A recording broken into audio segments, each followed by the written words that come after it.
Before we get into the meat of things, we're going to open with what's called an elder acknowledgement, which I think is much more relevant to what we're going to be doing here tonight and the community that we're dealing with tonight. And so I want to recognize 3 incredible queer elders, one of whom is with us and 2 of whom are not. The first one I'd like to acknowledge is Cherie Rose, who is over here.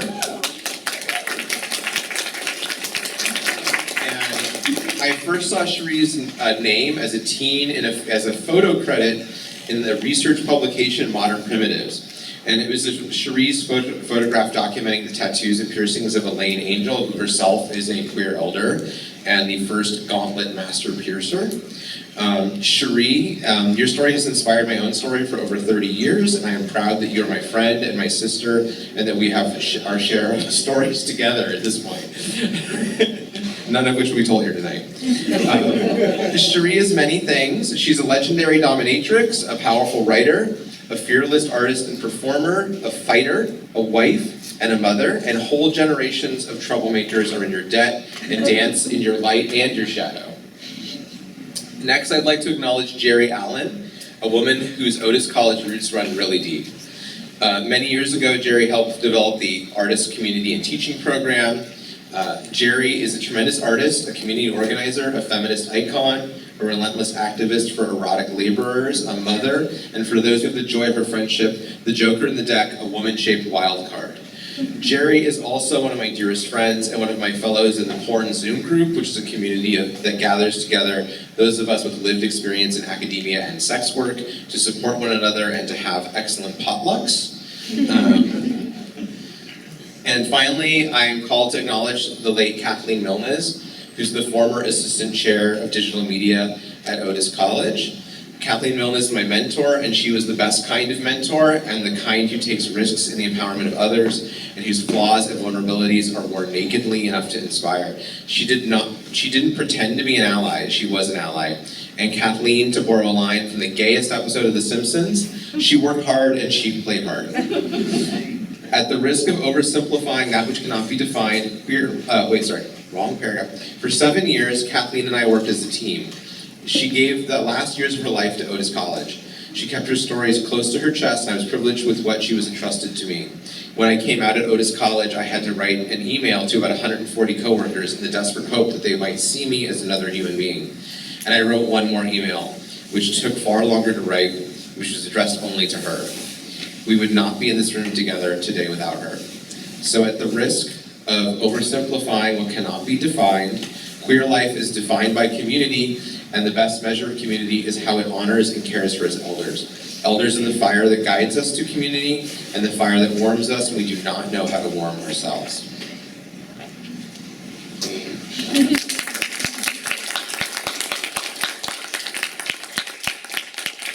Kathleen was queer as fuck.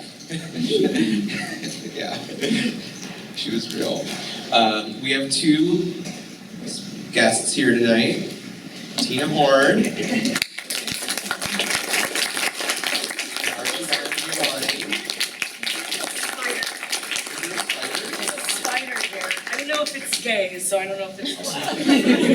Is that a gay spider? What do you think? Do you need a different chair? I mean, we don't need it. Wow. For years, I've told people that Hazel is the hardest motherfucker at Otis College. Once again, proving that is true. Hazel's got stories. You do.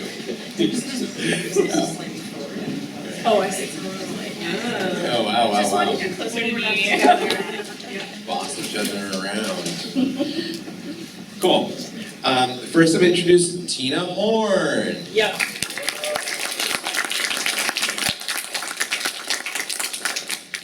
Tina Horn is a writer, educatrix, and media maker. Her book of fetish cultural criticism, based on her long-running indie podcast, Why Are People Into That?, came out in June 2024 from Hachette. There's a copy right here if anybody wants to have some saucy literature to read. If we get boring, that'll definitely entertain you. Tina is the creator and writer of the sci-fi sex rebel comic book series, Safe Sex, which is published by Image, and the host, co-writer of the Phone Sex Podcast Operator, which is put out by Wondery. Her reporting on sexual subcultures has appeared in Rolling Stone, Playboy, Hazlitt, Glamour, Jezebel, and elsewhere, and she is the author of 2 nonfiction books and has contributed to numerous anthologies, including the queer horror collection Theater of Terror and We Too, Essays on Sex Work and Survival, which she also co-edited. Tina has lectured on adult entertainment politics and queer BDSM identities at universities and community centers all over North America, and works as an on-set consultant for theater, film, and television, including the dominatrix scenes of Pose. She is a Lambda Literary Fellow, the winner of 2 Feminist Porn Awards, an AVN-nominated director, and holds an MFA in Creative Nonfiction Writing from Sarah Lawrence. Wow. She's great. That's a lot of impressive shit. So we're lucky to have Tina with us. Archie is no less impressive. So we'll introduce Archie Bongiovanni, who is a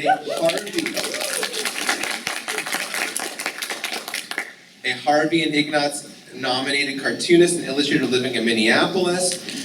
Their graphic novel, A Quick and Easy Guide to They, Them Pronouns, was published with Limerence Press. Is that right? Yeah, it's part of Oni. Okay, part of Oni. I always want to say Liberace when I see it. Because I'm gay. And has been praised by School Library Journal, was a publisher's weekly favorite read of 2018, the 2018 Chicago Public Library Best Book of the Year for teen nonfiction, and one of YALSA's great graphic novels for teens. Their next graphic novel, Grease Bats, published by Boom Studios, was a Mosaic Award finalist 2019.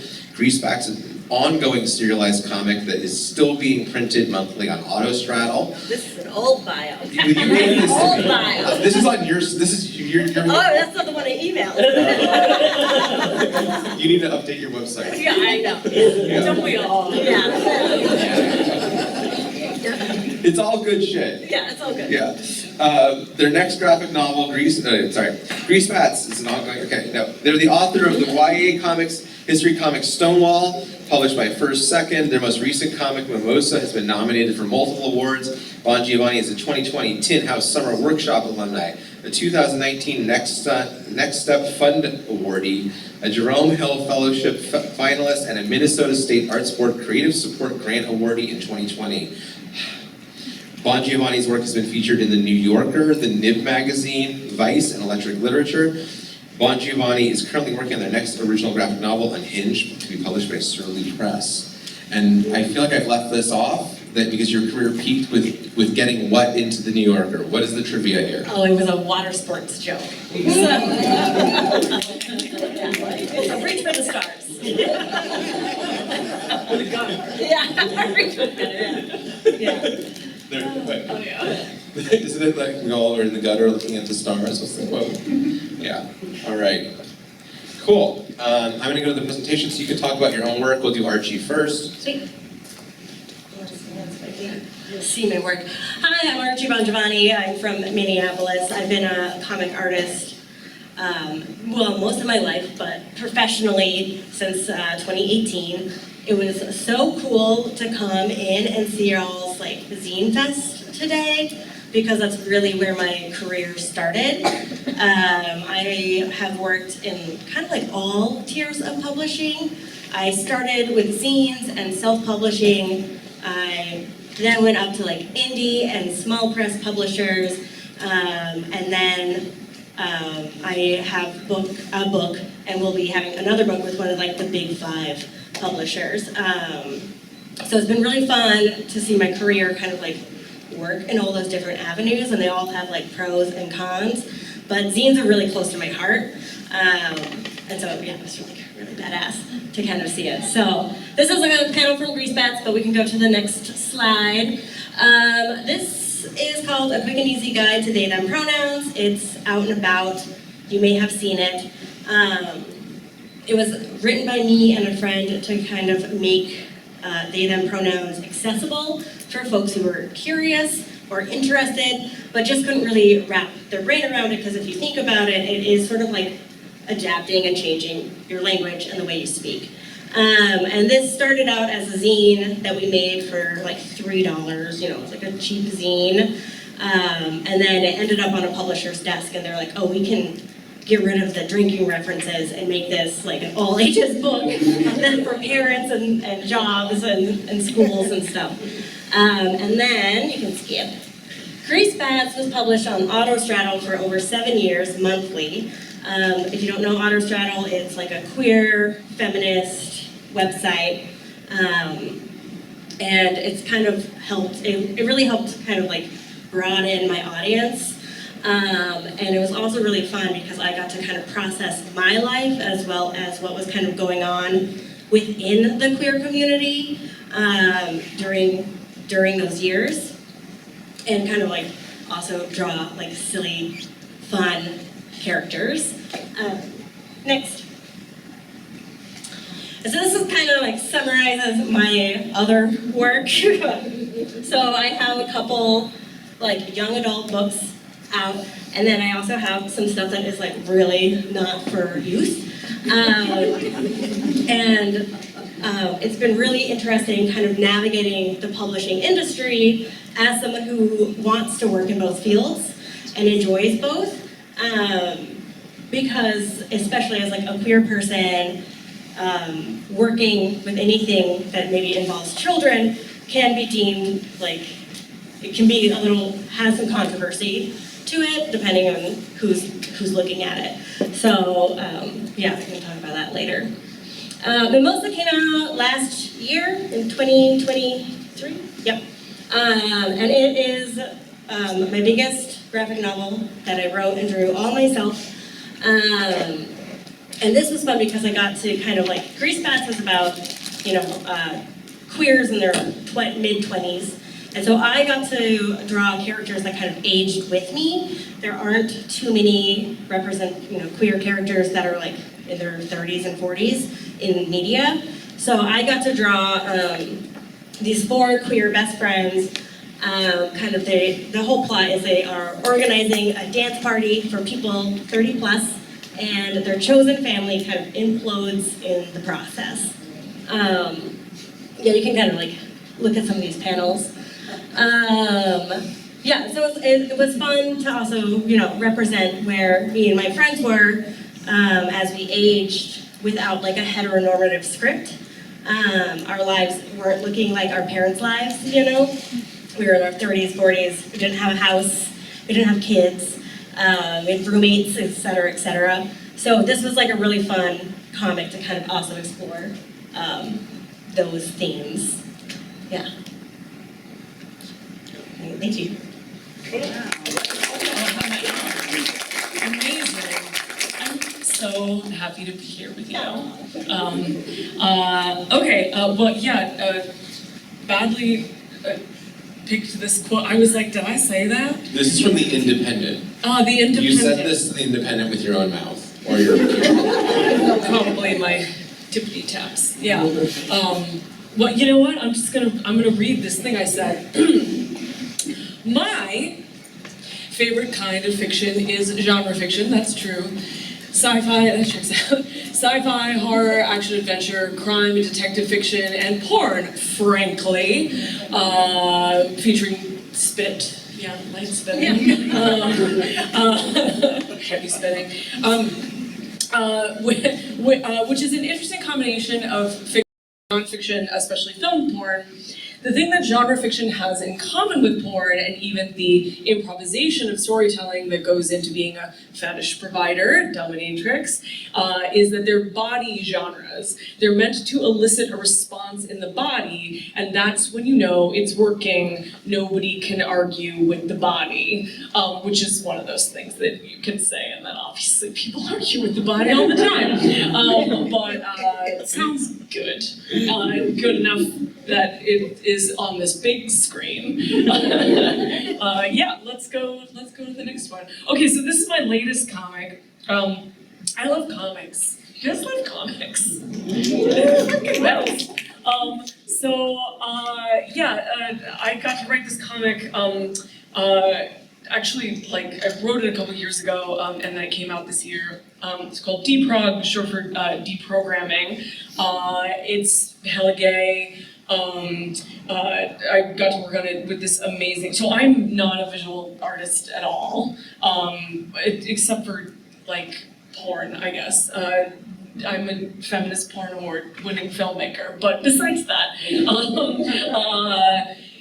yeah, no, I mean, I can't do any of the things that, any of the visual things that go into making comics, so, that is one of the things that I love about writing comics, is that I get to work with all of these, incredible people who have these incredible talents that, I probably never will. So, yeah, with Deprog, I got to work with, the great Lisa Sturl, and, Gab Contras, and Danny, who did these covers. So Lisa did the interiors, Gab did all the coloring, including the covers, and then Danny did the covers. And Deprog is the story of a Leatherdyke detective who specializes in rescuing and deprogramming people who've been in cults. My parents met in the cults. This is a very like personal story for me. I'm a Leatherdyke, so it's also very personal for me in that regard. I mean, this is a page from issue 1. Definitely like a reflection of how much time I spent in, especially like the first few years of the pandemic, listening obsessively to movie podcasts. I don't know, what else? So then like setting this story like in video store and like having the idea of our protagonist like having her office in like the back of a video store was like, I don't know, kind of a fun excuse for me to then also include some cultural criticism of like what I think about like various kinds of queer genre fiction, which is actually like how I came to writing fiction in comics from writing nonfiction in prose. So yeah, that was fun. Next slide. More Deprog. Very influenced by Bound.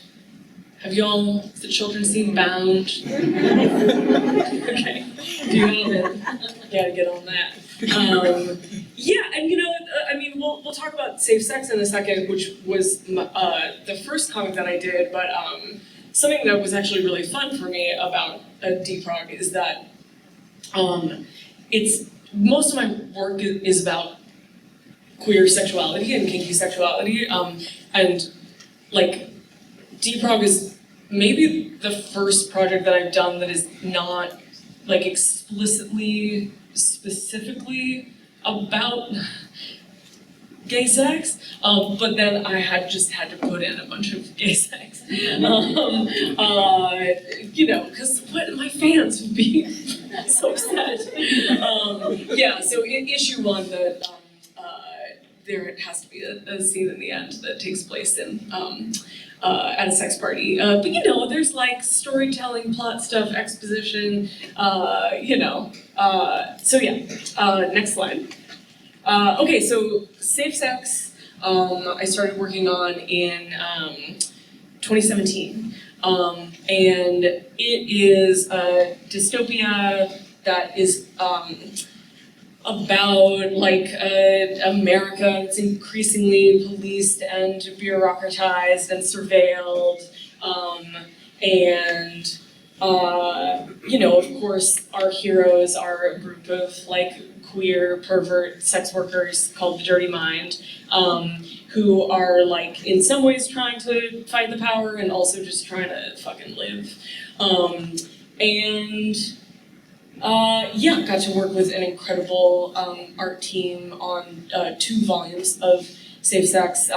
This excerpt over here is by Alejandro Gutierrez that we actually got to do for Playboy. So that was fun. That's like the Dirty Mind guide to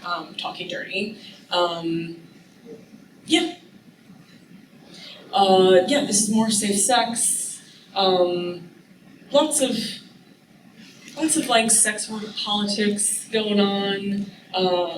And then so this is from volume 1, and this is from volume 2. And you know, I mean, I guess like America just keeps like coming up with stuff for me to satirize. So like this is in volume 2 is about sex robots and incels and shadow banning, if y'all know what that is. If you don't, I'll tell you. Yeah, oh, we've got some zines down here as well. Yeah, is that the last slide? Yeah. Okay. Yeah, cool. Right. Anyway, that's us.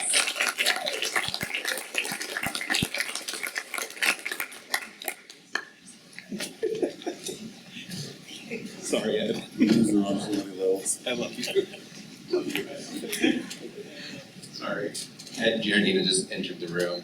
He was an amazing pizziolo and did not bring me a pizza, or you a pizza either, so. Next year. Ed drove a long way to get here. I love him. So, I'm gonna just move my little notepad closer to me. I don't normally moderate panels. I'm usually the person on a panel who needs to be heavily moderated. So, you know, I feel like I've done this before. So I'm not losing my moderator virginity tonight, but I definitely am gonna try to be the Dick Cavett of the evening. Yes. I love Dick Cavett. Same. He's so weird. But he's so fucking smart. For you kids, look up Dick Cavett. So I've got some questions. We're gonna ask each other questions for a while and kind of chat amongst ourselves about what they do. We're not gonna talk too much about what I do as a comic artist tonight, but you can ask questions if you want to. And then we're gonna open the floor up for a lot of Q&A. I like to have more Q&A than I like to have the moderator yapping, usually, because I'm more interested in what you want to know and what you want to take advantage of us to do than like what we need to ramble on about endlessly. So, but I'll start with our question. And my big question for both of you is, why comics? Like, why comics as a storytelling mode as opposed to anything else? Yes, I don't know. Like, as a child, I gravitated towards comics and I was like hooked. And especially once I discovered like manga, I was like very into it. And I wasn't really into like Marvel or DC because they didn't feature anyone like me. Like they didn't feature also the stories that I didn't like relate to. So I related to like Archie comics and like things about relationships and like and that sort of thing. And I was just like hooked onto it. And then like I found a diary entry a couple of years ago while digging through like my childhood stuff from high school, and I was like, I don't care what else I'm doing as long as I'm drawing comics. So it really has always just been like straight and true, you know, like what I wanted to do. But I just love the juxtaposition that can happen between panels, like the jump of space and like how your brain kind of connects A to B. And I also love how many facial expressions you can make with just like the simplest of lines. And I also think making comics is really fun because like for me, and I think a lot of cartoonists who aren't like super hyper realistic in the way that they draw, you are trying to form an object, like as many objects as you can with as few of lines as you can. And I think that is like really challenging, and it takes a lot of skill that is also kind of underappreciated in the art world. But yeah, that's my answer. Great answer. Yeah. Look at you, you're living your dream. Yeah, I know. It's wild. Well, as I've mentioned, I can't draw, So as a writer, I think the thing that is exciting for me about comics is that I'm a structure girly, and you really have to. I mean, I guess you don't have to do anything, but comics really, like the process of writing comics really rewards intentional, thoughtful structure, and then the other element of it for me is collaboration, and so I get to like have like I get to like stay in my lane and have like total control, which I also love, over the scripts and the writing. I'm happy to talk about process if anybody wants to talk about scripts and thumbnails and beat sheets and all of that. We're in a college after all. But you know, and then like the process of having conversations with artists and being like, I don't know, what do you think? Is very gratifying, and sometimes I'll be like, I don't care what you think, this is what we're doing, and sometimes I'll be like, what do you think? Or, you know, even in a script, especially if I know who I'm gonna be working with, I'll sometimes be like, and this needs to be a reference to like this Antonioni movie, but like in this panel, I don't know, like what outfit do you think this person should be wearing, Lisa Sturl, you know? So I love that collaboration, and then like as things come together, you get that combination of like pride in your own work, and then also that feeling of like, I'm not being like a total egoist for being proud of this, because I'm also like proud of my colleagues as well. And then the other element I would say is that like, you know, comics, you can do any genre with comics, but all of those sort of what Sam Delaney calls the paraliterary genres, like sci-fi and horror and porn, that I mentioned in that quote, all the body genres that are meant to like pull fluids out of you. But like comics are so great for the body genres, and like have such a great legacy of like sleeves, which is what I'm ultimately about. You're about so much more than sleeves. No, I'm telling you, it's actually really just sleeves. That's what it all comes down to. You gotta start somewhere, people. Stay somewhere. So, I love that. You know, I also don't draw, and I definitely vibe with that. Like, Michael Hansen is here as a guest tonight, who has interpreted my writing in the most bizarre way possible, and before this talk started, I was like, what I love about working with Michael is like, I don't give a fuck what Michael does. Like I get to be completely surprised. That's the relationship. Like I have no idea what's gonna happen. I have no oversight. It's like you get to enjoy the art when you are a writer. You know, you get to like, it's for you. Yeah. Whereas I feel like Archie, like you're responsible. You have to pleasure yourself. Yeah, so, yeah. I love having complete control over it, you know, but I have written comics and have had other people illustrate them. And I think I like kind of relate to what you were saying, is like I really like putting my trust into the artists, because like I just know that they're gonna come up with something awesome. They're gonna figure out the page layout, the characters, and add some good stuff in the background, you know? And then it's like, yeah, it's like a whole new creation. It's very, very cool to collaborate, yeah.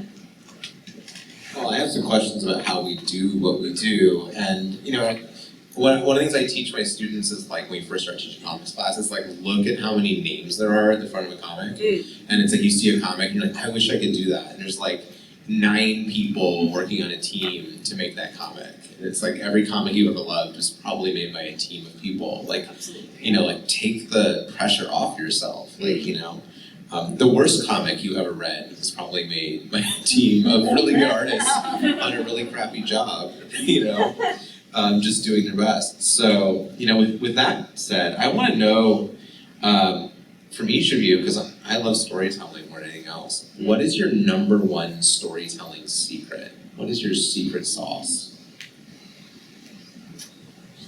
I don't know if I have like one main secret, but when I always start with like, even if I have like a concept of like what the plot might be, I start with the characters. And I think about them in terms of like, this is like, I don't know if this is basic or not, but I think about what they think they need or what they want and what they actually need, because they can be pretty different. And I think about that in life too. And then I also, when I'm writing, since so much of comics is also dialogue, especially my comics are a lot of dialogue, I try and think about when I'm writing it, like what are these characters, what can they say, what can't they ever say out loud, and what they can't even say to themselves, as far as like interpersonal relationships. Yeah. That's great advice. And related, the advice that I would give is, I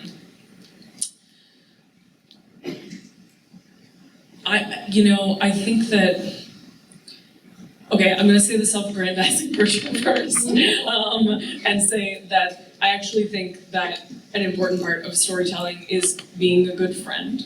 And what I mean by that is that gossip saves lives. And so if the more time that you spend like talking with your friends about like, why the fuck is our other friend like this? The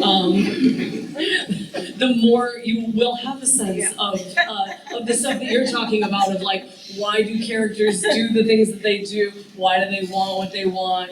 And like sometimes I will write the sort of most like laborious version of dialogue, imagining that I am like talking to my best friend on the phone about like, okay, this is this person's deal, and then we kind of pull back and like make it more subtle, but sometimes, I think that all of my best like insights into like why things happen in stories comes from being a gossip. I have noticed that both of you have brought the real world into both SFX and Mimosa. There's a self-insert image of you and Mel and Mimosa in singlets. Oh, yes. And I think that was the first time I saw the two of you in daylight. You were wearing the exact same thing. And I was like, yes! Anyways, they were the first two people to show up at a wrestling tournament. In matching outfits. Like couples wrestling outfits. It was amazing. I'm like, this is gonna succeed. This event is gonna succeed. And then I was reading Mimosa on the plane as soon as I read it. And I had two realizations while reading Mimosa. One is like, that's them. Yeah. And the other is that like I actually had trouble relating to Mimosa. I'm like slightly too old for it or something. I had moments where I was like, oh god, am I that much older? I struggled at points because I'm like, where do I relate to these characters? And I'm like, maybe this is something I have to give to everybody else. I love it, but it's not right for me. Yeah. And then Tina in SFSX, I think there's a photographic insert. Is it Lydia Black? Charlotte Star Trek? Oh, yes, Charlotte. Yeah. It's I'm mixing two goth. Speaking of piss play. Yeah. And it's like there's just it's the only moment there's a photo. I think. That's all Alejandro Gutierrez. Of an actual person. Yeah. Actual really, porn star. Yeah. Porn stars are people. And there's like those little notes in both of your work, right? Do you know that like, oh, these are really based on real people. Like there's real queer life in these comics. Like. Yeah. So like for Mimosa, like I was doing like you were like, oh, you can do it. Some comics have a team of people, but I was like the writer, the artist, the colorist and the letterer. And so I had to keep it interesting for myself. And so I inserted as many like treats and goodies as I can. So like all of my other work is on people's bookshelves in the back, and like as many people as I know are like inserted. Like you have to keep your work like interesting to actually work Keep on yourself it. amused. Yeah, yeah. And so I think if I have an observation, I think like, you know, like it's oftentimes like, oh, there's these insert characters that are like, this is based on like my ex, or this is based upon like, you know, based upon my like really crazy friend that I used to have. But like the background characters in both your comics are like, that's where a lot of that is. Like it's maybe more important to have those characters in the background, and then like it makes the world real in a way that like, you know, like that you otherwise might not get. All right, more questions for you. This is like the default question you have to ask when you're doing a talk to students. So what do you think is the best place for anyone to start when they're looking to draw or write comics? Like where should our students or our recent alumni who are here like kick off the real work of making it happen? It's zines, right? I mean, I think it's zines and self-publishing. I think you can do it by yourself. It doesn't take anyone else's approval. You can do it. But I think like where you should really start is like a project you can finish. I think like you won't go anywhere, no offense, you won't go anywhere if you can't like actually complete a project. I mean that like professionally, by all means for fun and hobbies, like start all the projects you want. But I think learning the skill of like completing it to the end, like writing it, drawing it, printing it, selling it, etc., is like, it's a lot of work, but I think it's a good skill. I agree with that completely, and like self-publishing and zines and being punk rock till you die, and then also afterwards is incredibly crucial. And I will say, having like collaborated with some more mainstream publishers, institutions, like there is value in that as well, because you're like learning like what concessions to make that you can then like live with yourself afterwards, and like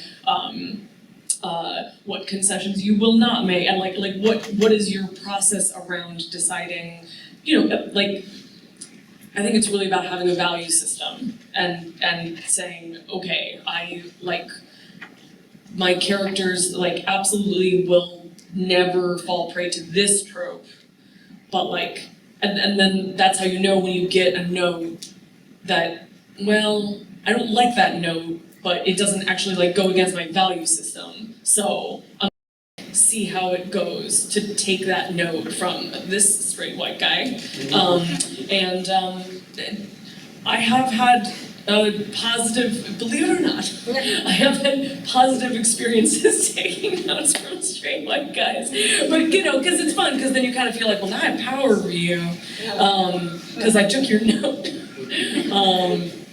So, I would say, like, try, like, a little bit of both. I love how you out yourself with every answer in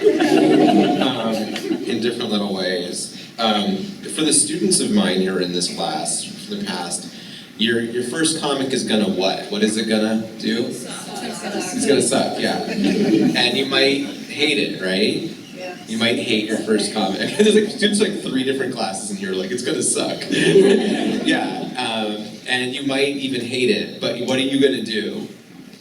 Keep writing. You're gonna finish it. You're gonna finish the comic. Oh yeah. Yeah, and like, yeah, because your next comic will be better. So like, yeah, I feel like that self-publishing thing is like that space where it's like, as your own publisher, you can absolutely produce the shittiest product that you will ever put out, and then keep going. Like, the factory doesn't close when you put out the dumbest thing you ever put out. Like, you just keep the factory open because you are the factory. So great advice for people. Do you both have shitty things that you hate in your early career as zine makers or comics? No,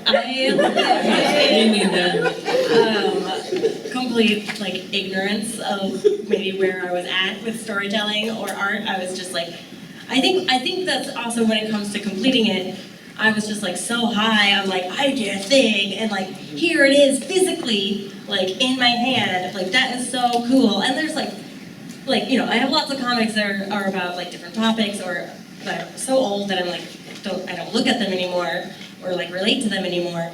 But like the self-encouragement that came from just like having and holding a physical thing that came from my brain was enough motivation to kind of start the next project. Yeah, I love all my children equally. But I don't. This conversation is like evoking for me the image of this one particular zine that I made 20 million years ago that is like on the back of my friend's toilet to this day. Like it's never, like it's been on the back of the toilet for a decade, and like every time I go to their place, you know, and I'm on the toilet, I'm like, oh, there you are, you know, and I feel very, you know, and if parts of it are cringe, it's like good for me that I like did this and it was cringe, and then And someone liked it enough to keep it on their toilet. Like, you know? Where it belongs. I mean, that's like, that's the cool thing about having physical work out as a zine or whatever, is that it circulates and it can pop up in really weird times. Yeah. Yeah. Oh yeah, yeah. A lot of my work gets commissioned by museums or galleries, and like because I work in a fine arts, so it's like someone gives me money and then I write a one shot and then I just give them all away at an event. They disappear, and I'll see children wandering off with things that are not for children. You know, like not super not for children, but also like this is just not a kid's story, and I just wonder like, is it gonna like influence them? Like where does these things go is always a fun way. So let's take this a little bit away from the work that you do, and then talk. I want to hear your answers to two things. What is your favorite queer comic that's not your own comic? And what is your favorite comic that is not generally considered queer? It can, it can be something that like, it can have some queer shit, or you could have a gay take on it. So like, like RoboCop is a gay movie if you want it to be, right? Oh, should we talk about that? Or they keep it off of movies. That's a different, Tina, that's going to be a different episode. I always dread this question, and so my answer is like a little bit of a cop-out. That, like, I table at a lot of comic conventions, and I feel like that is like the most inspiring work. Isn't necessarily like one person, but it is like walking around and seeing like the variety of styles, of stories, of types of publications, etc. That I like. I love it so much, and I don't really have a favorite artist. Sorry. That is a great answer. I anticipated that you would ask this, so I have a list. Look at this. Being a little overachiever, Lisa Simpson style. Okay, so first up. We have Apsara Engine by Ronnie Sam. Does anybody know Apsara Engine? Oh, your minds are about to be blown. Incredible graphic novel. It actually beat Safe Sex for Lambda Literary Award, and it was one of those things where I was like, yes, but like absolutely, this is better, or more worthy of the award. And then I love Ed Luce, who does this comic, Waffable Oaf. That is just like adorable and silly and hot. It's something that was very influential for me. Is this comic called The Invisibles, which is it's technically DC. It was the Vertigo imprint of of DC Comics in the 90s. And written by Grant Morrison, who actually since then has started using they, them pronouns. Ever heard of them?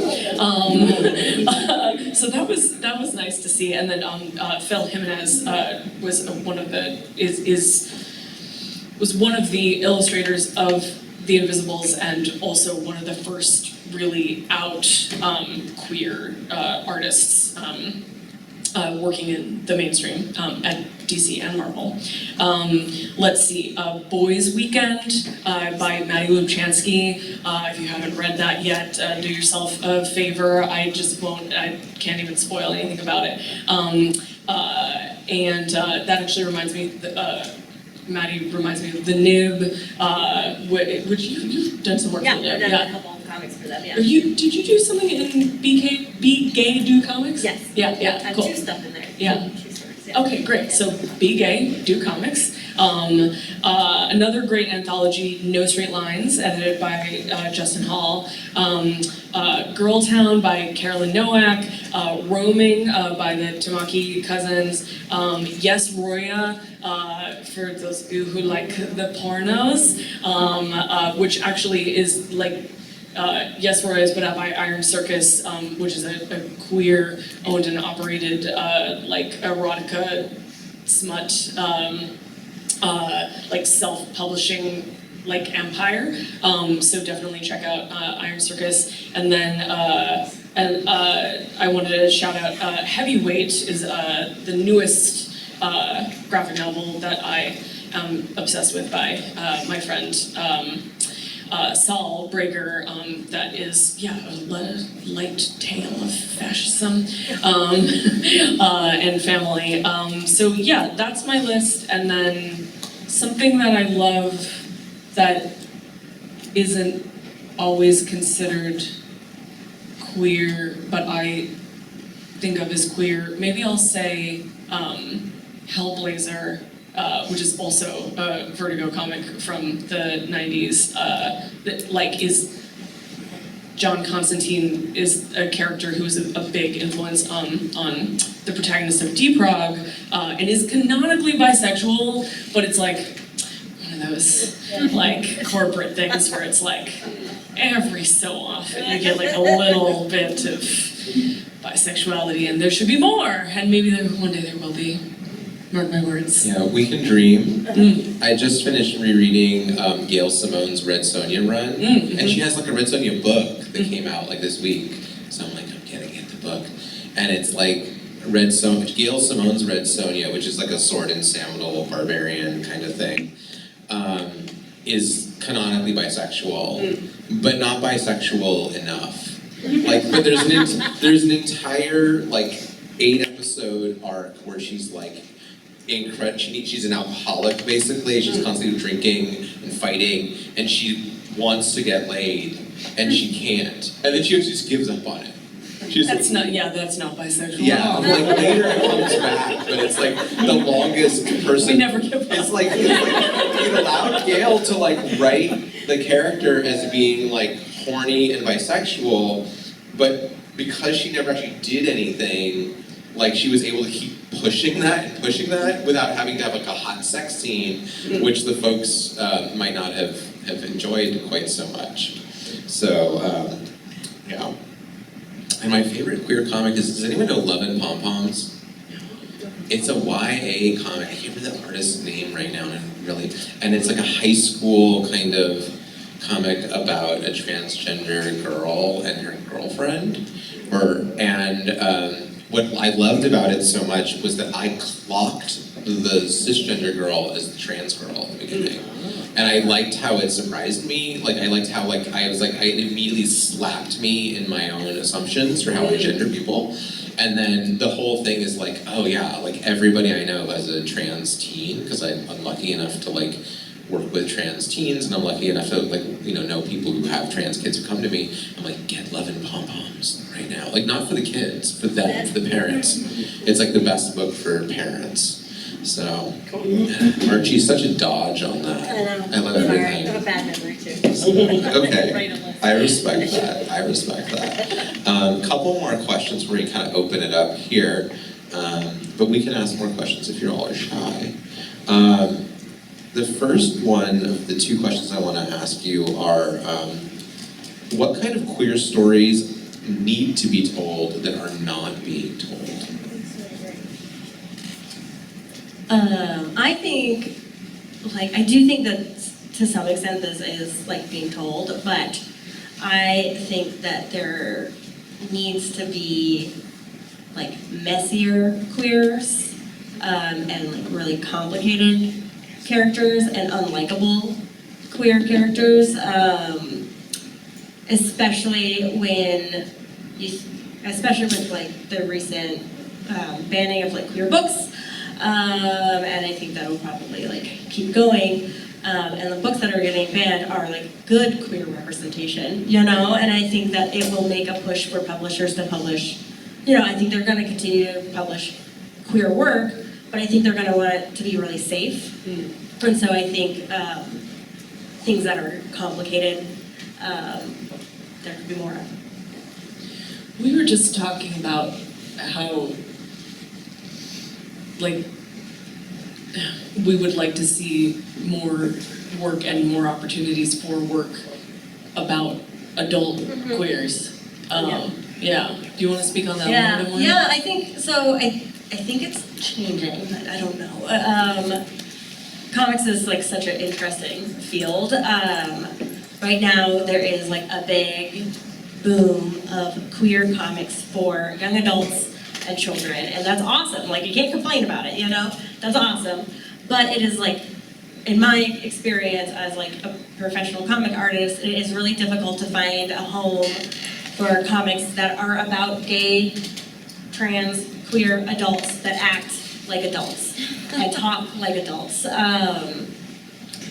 And they're just a little nervous about it.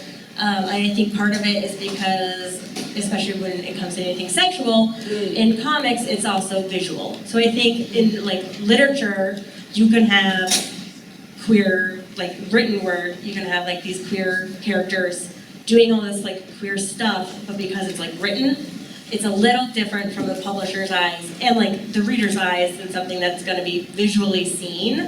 I once tried to pitch a comic book called I don't know what I called it, but it was not a comic book, it was a coloring book. And it was a coloring book about queers doing different types of work. And so some of it was queers at a potluck, and then it was queers working on protest signs and stuff like that. So it was all over the different types of work. And one of the illustrations that was included in this pitch, sorry, this is a tangent. One of the, what that was included in this pitch was a person sitting on the kitchen counter boiling dildos, because that's work. And the publisher, the editor of the place that me and my agent pitched it to, wrote us back, and she was well, we're gonna pass, and I just want you to know this is what the person on the acquisition team said. And she's and just so you know, he's a gay man. And he was I think this is gross. I don't see myself related. I don't see myself in this work. I could pull up the quote. But basically, I can't relate. I don't think that this is appropriate. I think this is gross.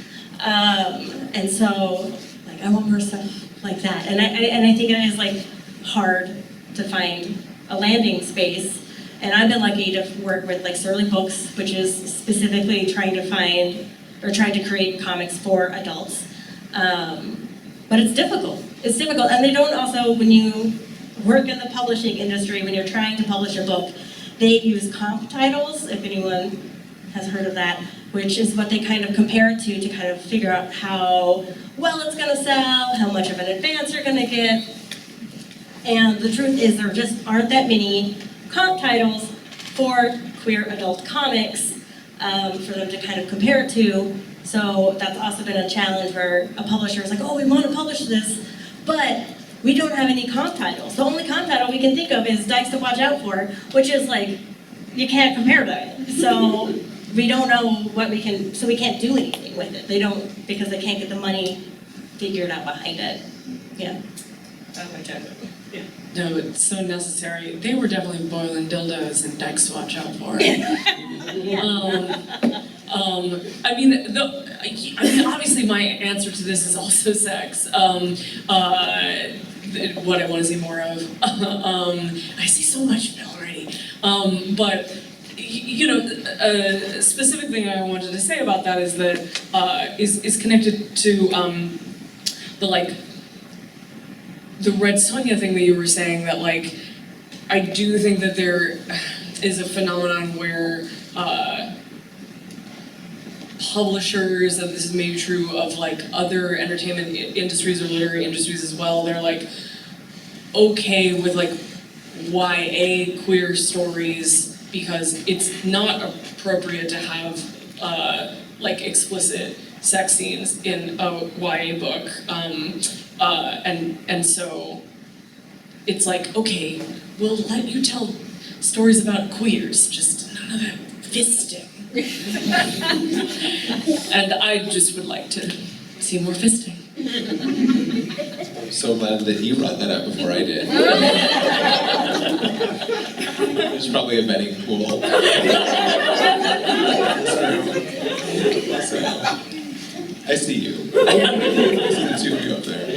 Anyways, you know, I think about all the time when we talk about like teaching queer comics and stuff, is that like, you know, because we're dealing with sexual orientation, so it's like built into the narrative. And that includes people who identify as like asexual, that includes people who identify, you know, gender includes people who identify as agender, you know, like so I want to be inclusive of those people and their non-sexuality when I'm talking about sexuality. But so there's like just as likely to be like sexual panic about asexual characters from gatekeepers. What's wrong with these people who don't want to have sex? Yeah. You know? It's like, yes, exactly. Yeah, and so like, and then the contrast is we live in a society, in a comics industry that's like, yeah, like, you know, like Superman just like punched through that guy's chest because it was like an edgy, like we have, it's like ultra violence, you know, like the Rob Liefeld era of like how many ammo pouches can a man carry for a gun like the size of like a cheetah or something. Because I'm an American, I can't measure anything in any normal sense. You know, and at the same time, like sex, which is like really fucking awesome. Like I would much rather be having sex than in a gunfight. You know, like that's not my fantasy of what I want to do on a Friday night. You're just like, oh wow, what if I was in a gunfight? You know, but like almost all of our media is like really into that. So it's like a kid has seen 10,000 murders, but a kid hasn't seen a human being have an orgasm. You know, and like, you know, like, and I this makes me think of, and I feel like, God, when do we get to talk about movies on a different stage? One of my favorite queer movies from last year was National Anthem, which Ash, who's in the audience, turned me on to, and then I went to the theater and saw it, and it was like so good. And so thank you, Ash, who's my former TA and one of my favorite students of all time, and an amazing artist who you should hire. And like it's an odd movie, and it's a queer family movie, and a lot of it takes place on this ranch that's like queer paradise. And like the first scene of the ranch is like there's like beautiful trans women like riding horses going by, like free as a fucking bird, like gossamer veils coming off them or something. And you know, it's a narrative, so there's some human drama happening.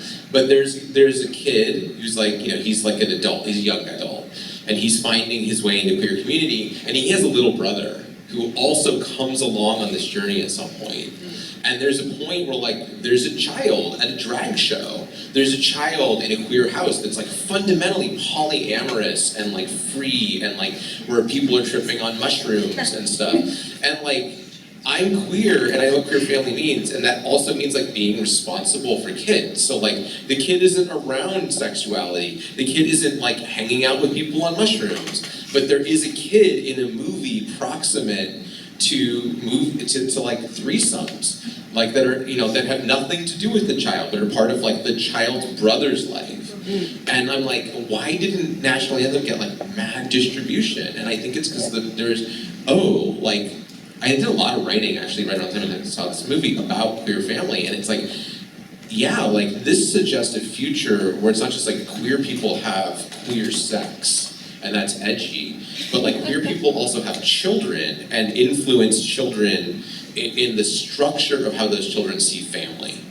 You know, not like in the way that people think that we influence children, but like in the way that we see family as multi-generational or horizontal or involving people who aren't our relatives and stuff. And I'm like, oh, you know, like that's what I want to see more of. And I'm like, no one is going to put that out. No one's going to distribute the queer family movie. You know, so like queer family is something we don't see enough of because it's an alternate mode of living. And very hard politics on us. I want more queer families. I don't know about you, but like I don't have a regular family. And like, so I really differentiate between like chosen family, queer family, and found family. There's so many different kinds of families that we experience in our lives, especially as queer people. And we have a lot to teach the culture in that area. So those are what things I want to hear. All right, we're gonna move towards Q&A with one last question, which is, what advice do you have for queer students who are orienting themselves to the current moment? I'm just gonna use the current moment. The shit show. Current moment.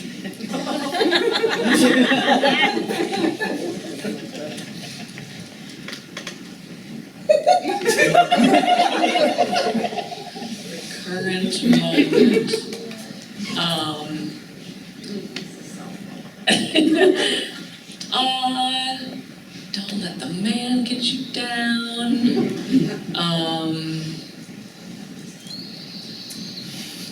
Yeah, no, you go for it. I'm like, I think it's a little hard to answer because it's like not quite specific enough, but as in my brain. But I think that if it's like, you know, like don't let the man get you down or whatever, I think one thing to think about is that there's always alternative routes to like get to where you're going. Like if you want this to get published, they say no, there's some other way to do it. Or you want to work on like this kind of project, you want to see this in the world, and like some sort of thing is blocking you. There's a way to like quiet, there's a way to like figure out the people who will help make it happen. Yeah, you can take the back road to figure it out. Yeah. yes, and friendship is magic.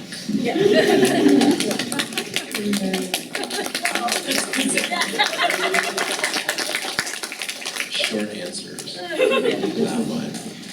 In 2016, was it, when Donald Trump got elected the first time, Henry Rollins said this quote, I've said this to my students, I think, so it's like, this is punk rock time, this is what Joe Strummer trained you for. And I'm like, okay, Joe Strummer, whatever. And I'm like, okay, I get the vibe. And then I kind of feel like 2024, like, this is like John Waters' time. And this is like what John Waters trained us for. And so, Filth.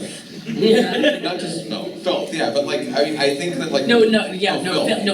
filth, our politics is filth, yeah. And I think about how like, you know, like, a lot of the stuff that we do that has felt very mainstreamed for a while just became the edgy shit. Like, we like literally just went from being like pornographers to underground pornographers, you know, like comic book writers to, you know, comics with an X, underground comics writers or something like that. And so, I mean, they made art cool again. I don't know. I'm trying to be as optimistic as possible about being an artist right now, but like, you know what, you have stuff to make art about that I think matters to you. So, with that, I want to hear some questions in the room. I know there's students and guests. Yes? I have a question for Archie.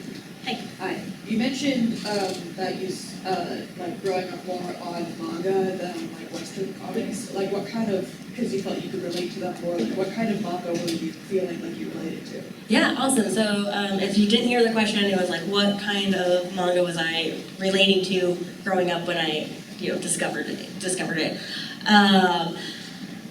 And it was definitely, what is it like? I'm not gonna remember the name. It's like someone else will, but it's like kind of like girls' comics, right? Shoujo. Shoujo? Yeah, Shoujo. yeah, like characters that were like in love with each other, but couldn't say anything, you know, character, it was like slice of life, you know, because it wasn't superheroes, there weren't, like, no one was flying, it was literally like people in high school experiencing a life that I was like entering high school and about to experience. And so that is what kind of drew me to it, because you can still see that influence in my comics today. It's like, I love slice of life. I love real life comics, because I think it is life is interesting, and relationships are interesting. So I think that was a big part of, yeah. Thank you for the question. I was just keeping my hand on. Okay, hi. I have two questions, if that's okay. The first one is to Archie specifically because it's about art. How do you kind of go about like finding an art style to commit to for a comic? Because with art, I kind of have the fortunate trait of being very flexible. I can kind of do any sort of style, but then I have trouble figuring out what kind of style I want to go for when I actually want to commit to a whole project. Yeah, that's a great question. I think you have to think about the story that you're trying to tell and what art will enhance that story, or like be surprising with that kind of story. And then two, what feels the most interesting and fun to draw at that present moment, because you'll be drawing pages in that style, so it's gotta be something that you enjoy doing. So, yeah. Okay, the second question is to everybody because it's about writing, or I guess about publishing more so. I do want to make a comic, and I have a project I'm working on, and I want to get to the point of publishing it physically, but I'm kind of concerned about how I would actually go about doing that. So I thought about starting out online first, publishing it online, maybe some kind of Patreon or paid situation. Do you guys have any experience with that? And if so, what are some things that you recommend? I think it depends a little bit about your goals with putting it online. If it's to fund it, a Patreon's great. I have a Patreon. Just make sure that you have other work that people can see and they know that they want to support you because you put this out before. Otherwise, publishing it online or parts of it online are awesome just to get readers. And there's a bunch of different kinds of web hosting, or you can just do Tumblr and keep it easy, you know? Yeah. Gotcha, thank you. I want to say about when it comes to publishing, self-publishing, I found incredibly cheap, when I started printing my own comics, glossies, I found incredibly cheap publishers online. As long as I had a lot of margin on the side of the page, 1/4-inch margins, because the cuts, how they cut the paper sucks. You know, I could get runs of 200 comics, which is a lot, for $100 a glossy, 8, 12, 16-page comics. So and I think if you're gonna table it all anywhere or do Artist Alley, you will make that $200 back. Maybe it's a really good comic and you'll make it back on that in 1 week or immediately. And maybe you'll sit on it for a while, but you will make that comic back. And so for students especially, part of this is you have to take that jump at investing in your work, in your own work, if you're gonna self-publish.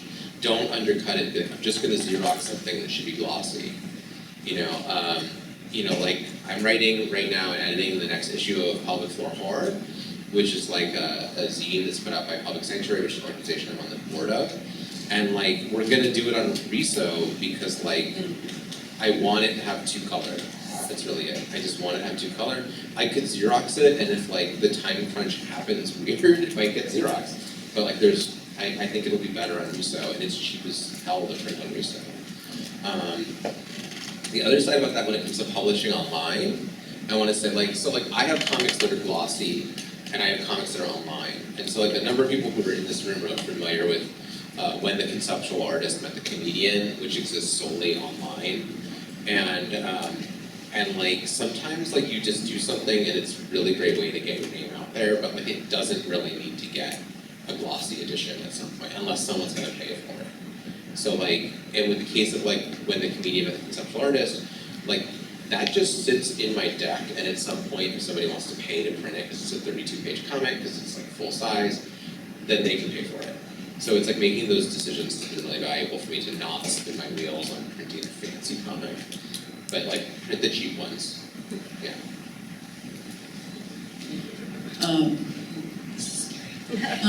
So my question was also about sort of getting started with comics.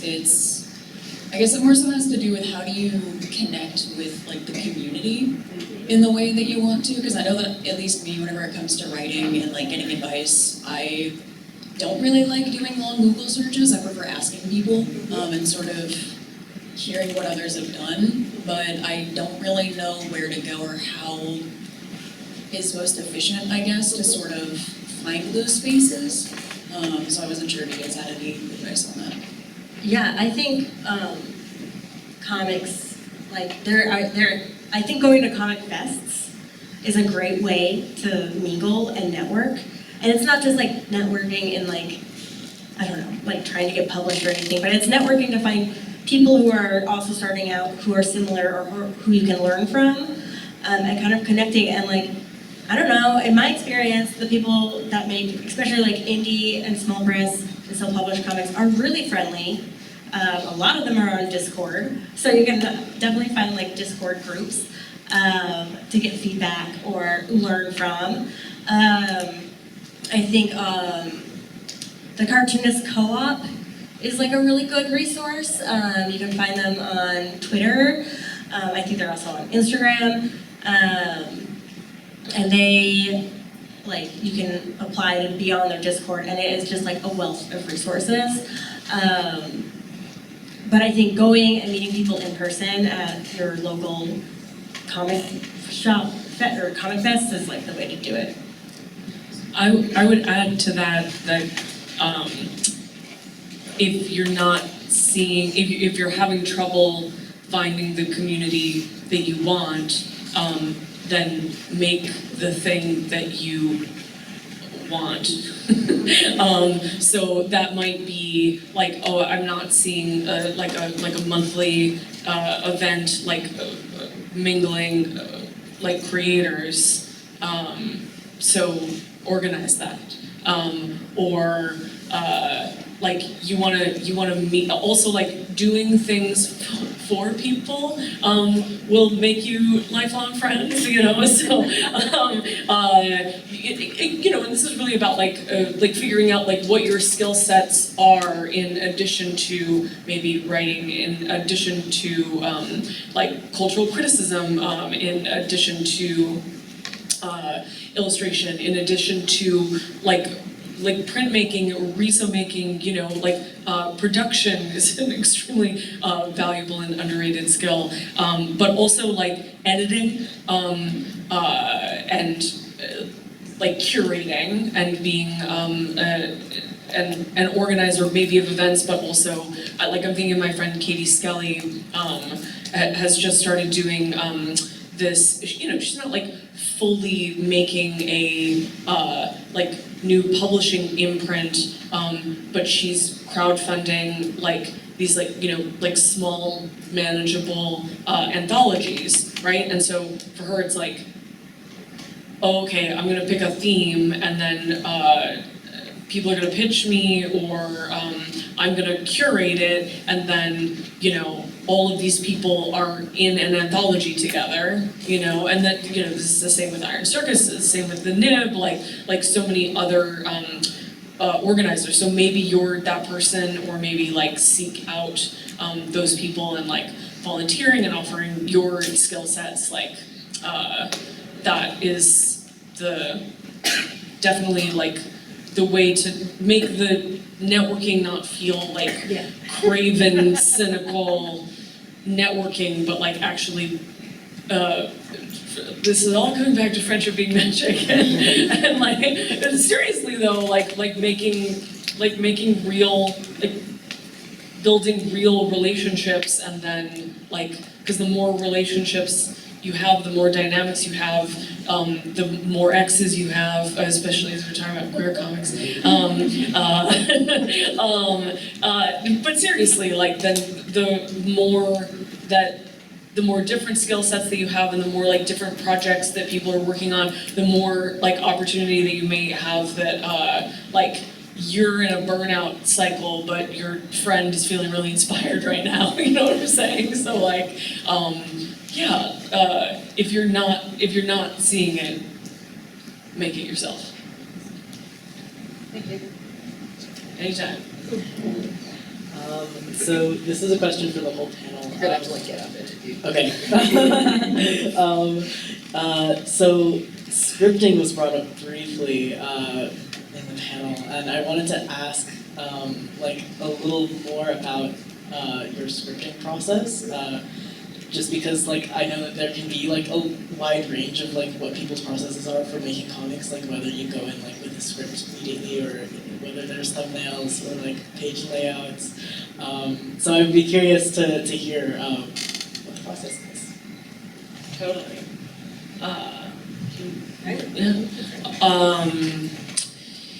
Well, so it really depends on if you're collaborating or not, is the first thing that I would say.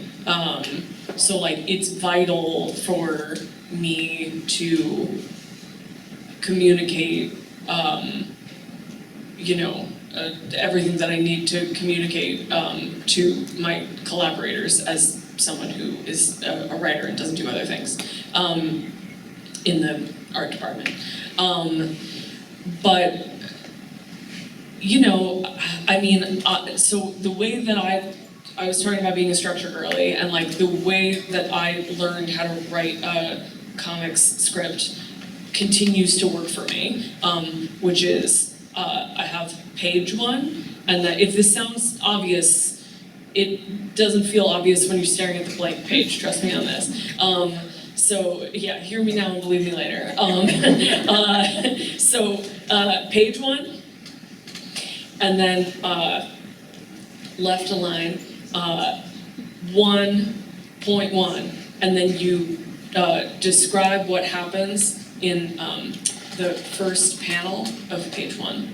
And if there's dialogue, like I like to do it like a script or play where it's like, Archie is all caps, colon, like this panel's the best, and then like what you describe in that panel, like that's where style comes in, like that's where like what kind of writer you are like starts to come in, and you can also always go back and add things, but yeah, and so then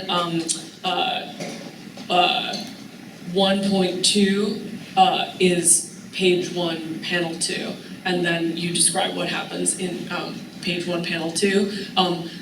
A artist once told me, actually begged me, please, for the love of all that is holy, don't have more than 6 panels on a page. Rules are made to be broken, but I tend to stick with that. Yeah, what do you think about that?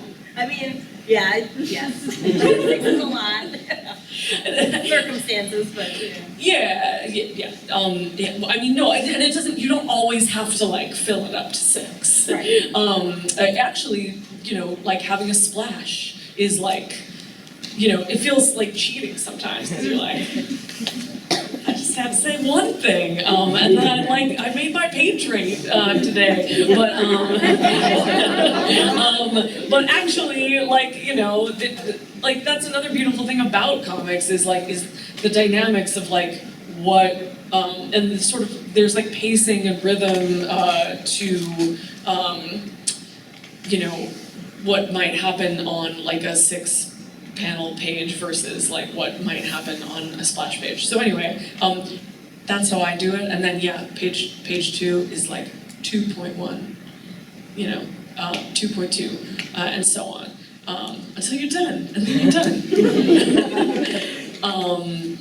But other people do it differently. How do you do it? yeah. So I am I'm pretty visual. when I'm scripting. And I also think if I go right to like to typing, it's gonna come out really stiff. Like it won't feel natural. It will be kind of it won't come out. And so depends on the project, but sometimes I will start by like a scene that I'm really excited, and I'll like draw it out and like kind of like how I want it to just to kind of get a feel for it as like inspiration for the rest of the book.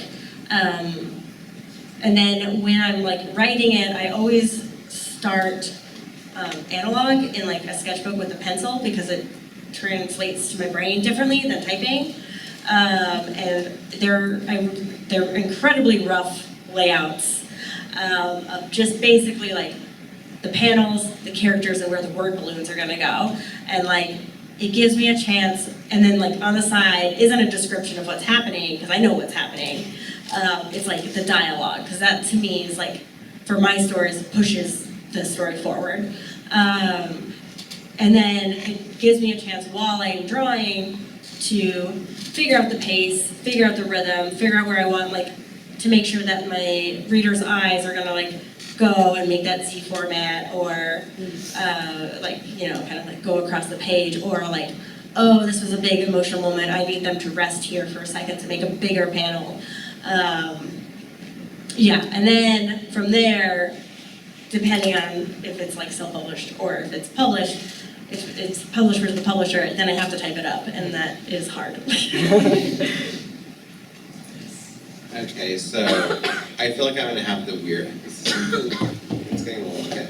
I feel like I have the weirdest process because like most of the comics that I write are hacked from other people's comics. Yeah. Right. So I do work 9-0 because I spent with the conceptual artist and the comedian is a hack of Watchmen. So it's mostly written 9-0, which is a 3x3 grid. You know, but like I don't have to draw anything. But writing for 9-up, like for me, if I'm hacking a comic, like I'm basically sourcing, like I'm like making it might even be like an 8-page comic, or like when the conceptual artist is like 32 pages. And it's like, that's sourced from the 400 plus pages of Watchmen. So what I'm kind of doing is two things at the same time to do a hack comic. I'm kind of building a tunnel from both ends, because I have to work with the art, right? And so I'm kind of like shuffling the deck from like the entire book sometimes, or entire chapters in a book, to like condense it to like 4 pages to write my original chapter. And so like everything's out of the original order, and then I have to like redesign and redraw parts of the panel, like so that it matches the original art as if I was never there. Because I'm also simultaneously writing this narrative that's in my head, like using like the sort of like cinematics of the comic, if that makes sense, to meet the train in the middle. And so for me, I have this process of like layout and writing, and then I have this editing process that's like about making it work, and I edit and edit and edit and edit until it's like super clean, like that it was written that way in the first place. Like if I'm doing my job right, the hack comic, it should look as convincingly well produced as the thing that it's hacked from. Like it could plausibly exist. If I'm writing just to like write something that's fictional that might become a comic, I've done it 2 ways. One is where I'll actually like literally just have a narrator's voice for per panel, and I'll lay out where I want the narrator's voice to be, and that's it, and I'm not doing any art.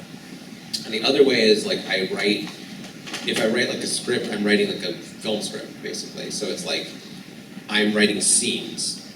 So what I do is I get jazzed about scenes that these characters are gonna fit into, and then I kind of end up with enough scenes that I can start shuffling that deck, and again, building the tunnel from both ends at the same time until it fits.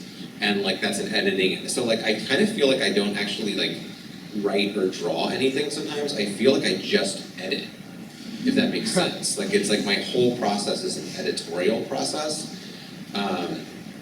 And I really get off on that.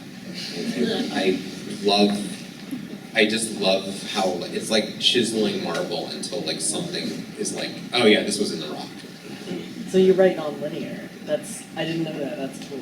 I don't know how to think that way. But I also find it like kind of hard to like doing the comic script that I'm doing now for the class. It's like having to start from the beginning and then just go to the end. It's like, well, how do I do that? Like, how do I lay out the scenes? Well, you've been in my class, if anybody's been in any of my comics classes, where do I generally start with? The end. Yeah. Yeah. I encourage that. It's like, I feel like it's the easiest way to learn how to write a story is to be like, I have some kind of idea, and it's like, where do I want things to go? Like, and now all I have to do is get there. And I can make up anything to get there, right? And it's the same thing with scenes. Like, if I'm just writing scenes, it's like, oh, I have scenes. I know why they exist, right? Then I have to figure out how to connect them. Yeah. And if the thing fails and doesn't work, it's because I couldn't connect the scenes.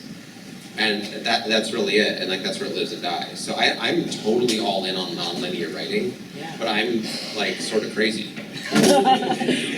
I realized listening to the other answers that I maybe sort of made it sound like if you do it my way that everything perfectly the first time and then it's done.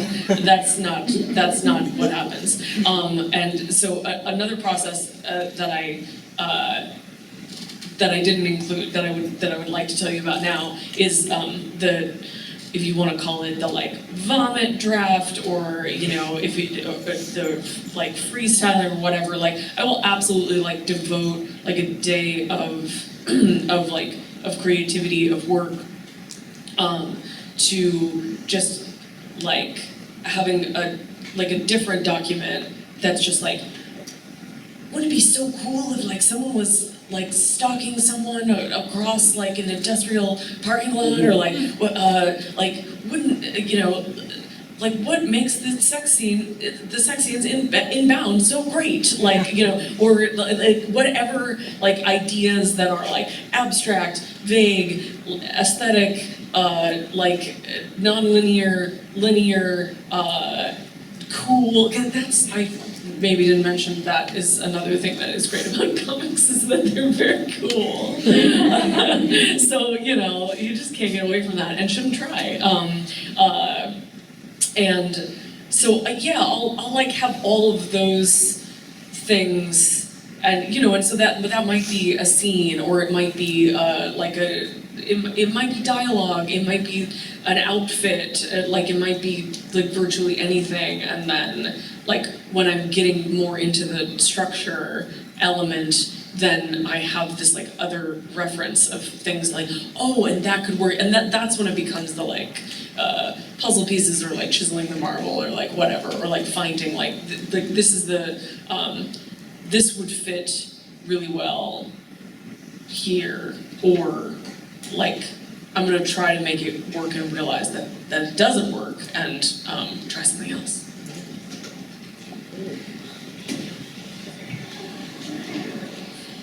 So a huge part of this talk that you guys have given has, kind of by nature been very focused on like queer sexuality and like therefore queer sex. How do you get past the shame? How do you not feel embarrassed by it? This is a genuine question. No one up here has that. I don't know. I don't want to be. I mean, that is true.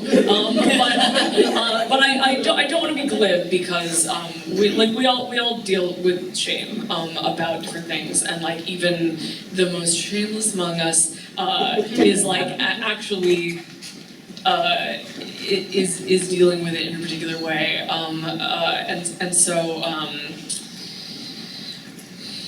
I don't know. I mean, I guess my answer off the top of my head is like going back to like the like value system, and like telling stories about queer sex is something that is important to you as an artist. Like for me, it is also important politically, and like specifically in the sense that like as a longtime sex worker, like many of my comrades in the world of sex work do activism on the level of like grassroots organizing and like policy work, and like I know how quickly that kind of thing burns me out, and so like I made a decision a long time ago that that I was gonna try to like teach people what shadow banning is, like through a comic book, you know, and yeah, even like your guide to they them pronouns, right? It's like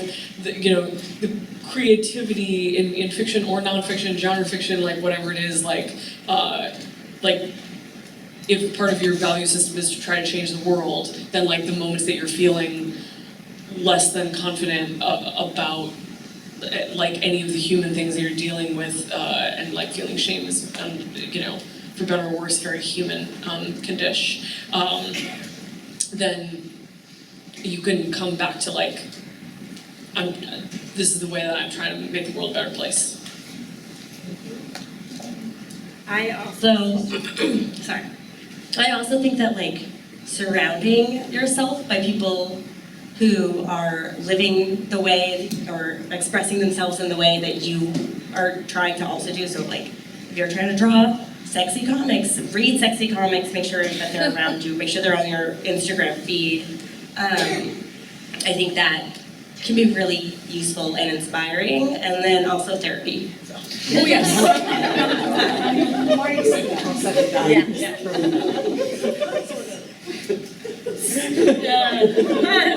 mean, the reason I'm in therapy is I'm employed by Otis College. So that's a different story. But what I want to say is that, like, first of all, like, and I feel like this could be a much long conversation, but first of all, shame can be fun. And yeah, so like shame is part of your human experience, and it's generally part of your human sexual experience, even if you're somebody who's considered to be a person who is shameless by other people. And shamelessness is like staggeringly relative, right? Like I know the other people on this panel, and like we're all very different people in some ways, and like I assure you there are like things that each one of us would like be a shame challenge that would not be a shame challenge as a person, regardless of like how much sex work we've done or like what our experience in the community is or any of those kinds of things. So like these things are really relative, but like I still think it's John Waters' time, so you have to live shamelessly. And like it's like a muscle. It's like you start living shamelessly, and then suddenly like you discover that it's easier and easier to live as you want to live, like in terms of, especially in terms of sexuality, like how you want to have sex, like without shame in any way whatsoever. And I want to say that doesn't mean, because I've talked with a lot of my students about this. We had a class last semester, we were talking about the last year now, and it was like a lot of teen movies we were looking at. We were looking at teen movies, and so like we had interesting conversations, senior level class, and we had interesting conversations about teenagers and sex. We had interesting conversations about, my students brought up like things that were relevant to them, and a lot of them felt like they were being under a lot of pressure as queer people to be sexier and kinkier or whatever than they might want to be. Right? And so like I'm not here to be like, oh, you should like put yourself on the shamelessness escalator to freedom, because that's not necessarily where you're going to find queer liberation, you know? And you're allowed to like literally like put yourself on an escalator and get off. I mean, like there's somebody who's very important to me in my life right now who has like spent their entire adult life in the BDSM scene at the highest level. And they are exiting the community. They're done. I'm very proud of them for doing that. I'm very proud of like them doing something different than the thing that was not making them happy, right? It wasn't something that always made them unhappy, but it becomes something they didn't need. So I think we don't talk a lot about that in the sexual community, like that you're allowed to stop doing stuff. You know, like you don't have to be on the relationship escalator, you don't have to be on the kinky sex escalator. You don't have to be on the queer sex escalator. Your body count can be one. you know, or it could be I don't know, don't care, doesn't matter, right? Doesn't, you know, it's your life.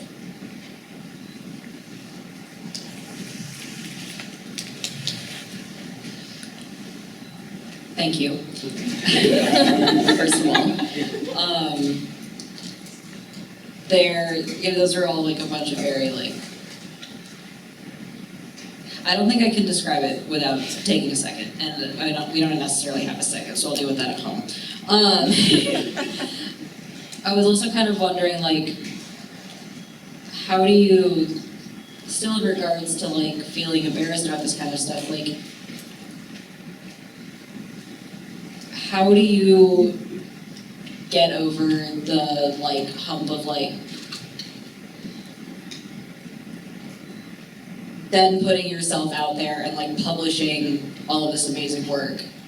Because I think that's where I get stuck in my own head, is I can think about this all I want. I have a group of friends that I can like talk about this kind of stuff with all I want, but when it comes to putting it out there into the world, all of a sudden, like, it's so much harder. And I was like also kind of wondering like how, if you necessarily needed to overcome that, like how did you, and like how would you explain that to us? Sorry. No, I think it's a great question, because there is something very vulnerable about putting your work out there. You are putting out a piece of yourself, even if it's fiction, or science fiction, or like whatever. You're putting out like a little baby that you created. And it can be really scary because on one hand, you're potentially going to be judged for the quality of what you're creating, and then on the other hand, there's going to be a bunch of strangers who know something about you now that they didn't know before.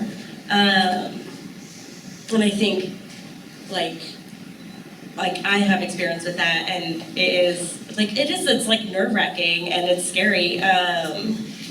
But also, it's just like literally like what I'm here to do. So I have no like for me personally, I don't have an alternative. Like all I want is to draw comics, and then part of wanting to draw comics is wanting to be known, and wanting to be seen, and to also know that like other people relate to me, and that's probably going to happen. Like yes, people will know you, like strangers might judge you, etc. But also you're gonna get some responses of people that are like, I feel the same way, or I relate to this. Oh, like you said something that I was trying to always say but I couldn't say, and like that is the point, you know? So. That is a great answer, and I also wanted to add that Tina Horn is not the name that they call me when I'm at home, you know? So, like, and that has had, having a pseudonym, stage name, pen name, has had its pros and cons, but there are definitely, it even has its pros and cons, like specifically within the world of social media and like how social media has evolved in like my 20 years of adulthood, and like, but in its best moments, I feel like I completely like understand and am correct about the fact that like social media and like what I put out there to market my work, which we haven't really talked about, and then also like the work itself, like is and is not me, because I sort of have this practice of like, yes, I'm like using the raw material of my personhood to like create this persona, and like so in its best moments that has been good for my mental health and like useful to me. So like, I don't know, maybe make up a name for yourself. Especially like if you feel like part of what you're looking for is more privacy, or to sort of like have that like bravery of the superhero, or like glam rock star,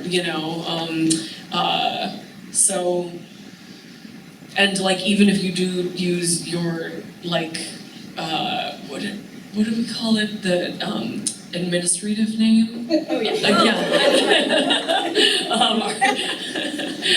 Therapy intake recently like asked us. This is for our administrative gender. Yes, our administrative gender, which is good because it's like legal schmeagle, but like administrative is actually what it's all it's good for. Like even if you are using your administrative name like on your social media, like it does kind of remind you of like why you're there and that it like both is and isn't you. I have so many thoughts on this. I was in this long crit last night for a friend of mine who's a drag queen and is like kind of learning how to tell stories, like learning how to monologue. And like it's one of these weird things where it's like it's a performance artist or critiquing a person. It's this queer universe. Like there's 6 people in the room and 5 of us are transgender women, right? Like that's the world that I live in. I just can't imagine other people even understanding that room, let alone what's happening in it. And a lot of us are pretty successful performers and monologists and storytellers. And we all had like crazy different answers, like as how to do this. Like one person's like, fuck the audience, and another person's like, I consider who the audience is before I go on stage, and then I kind of like am like, and then another person's like, I'm talking to individual audience members, like in sequence, but only certain people who I think are the core audience. So we all had these crazy models of how we do this, and we had this long conversation about like, constructing a whole persona for yourself in which to do your work. Like Stephen Colbert does this, for example, right? And I don't know who Stephen Colbert is. Like there's a real guy. None of us have any idea what that real guy is, even if the guy we know is kind of relational to that guy. I worked here at Otis College for 8 years in drag, in like high masculine drag. Like people who remember me wearing the perverse schoolboy outfit, which was the name of this performance, and I had this crazy realization, like, I do everything raw. I work under my name, I'm just myself, I can't play a character, and like, you fucking asshole, you played a character at work for a decade.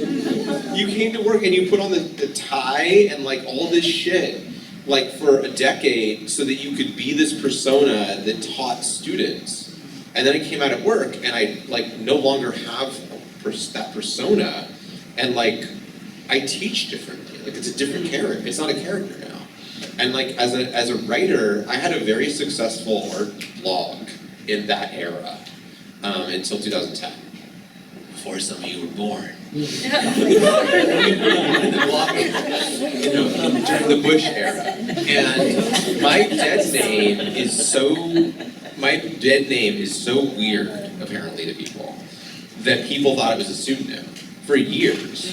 So I've always done what I do super raw, and people think it's a pseudonym no matter what I do. So when I published under my own name, someone sent me, I put a picture of myself at a Getty luncheon, and it had my like name on the name card, my dead name.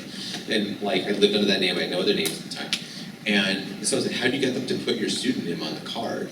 I'm like, that's my name. And now, like, because I have an unusual name, right, that annoys people, and I love that, and like people presume, like I guess all the time because I have a big internet persona, where people like read my writing online and are like, I love your handle, and I'm like, this is my name. This is like, it's not my only name. I have a very weird relationship to naming and identity that would take an entire 2 hours to explain. But like, and it's not the only name that I work under, because I have another name for other work. But like for me, I want to be as raw as possible under my name because it's my brand. That's kind of my brand, is vulnerability. And so it's a decision that I've made.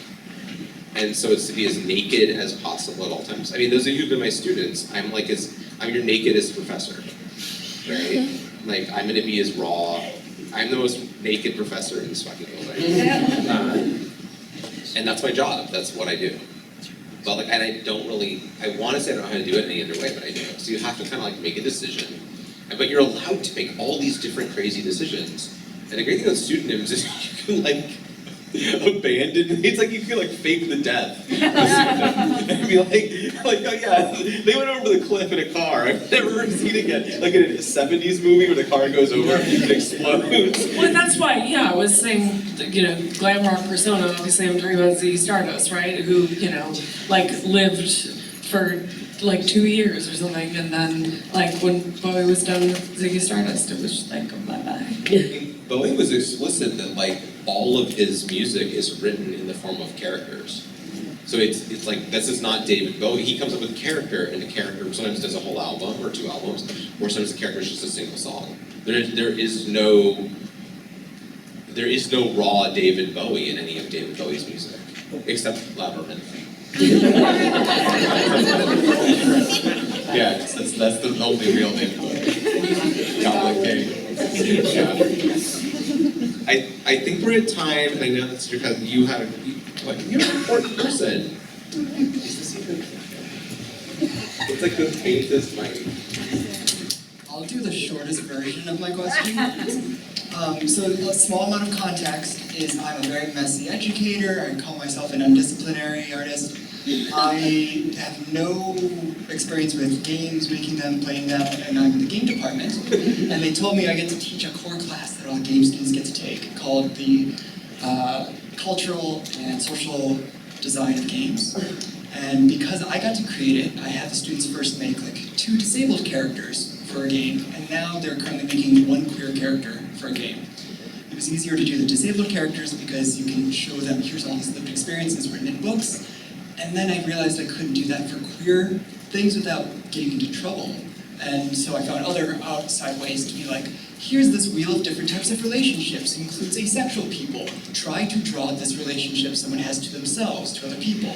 Here's Celine Sciamma describing how to write desire-based narratives that are very non-linear, but if she can't figure out how to make it a thing she really wants to see and get like 100 people to work on it, it gets cut. Which then your brain just has to connect these disparate things. So this was my attempt to like bring students into it, but there's no definition of queer. So then I couldn't help walk students through. So my question was, do each of you have a favorite version of what do you think queer does for you, means for you? My full question was going to be like, help me. I'm struggling with how you lead people. Can I contextualize this that we had an entire phone call last week and tried to worm this out together. So this is they need this is their struggle. And this isn't like a class that's separate. It's not here's feminism, here's women's studies. I'm bringing people into making it normal to have disabled characters that can have intimacy. But then I kept hitting the wall of like, I can't actually talk about BDSM without in my mind getting into trouble for what I'm suggesting. So then I just had students suggest games to each other that feature queer characters, and then they get to talk amongst themselves. But being into trying to show the diversity of the fact that queer is never meant to be defined, I was just curious about like, do you each have your own different take on it?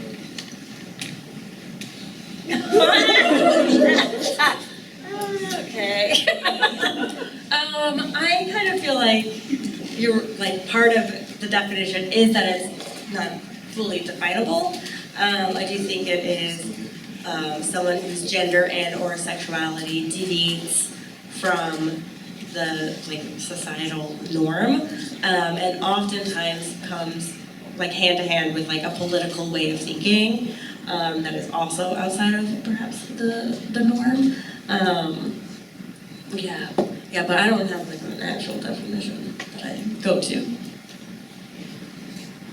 Yeah, this is why I only games. No, no offense.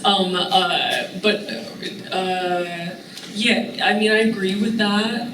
I think that the like beautiful thing about queerness is that like there is no one definition.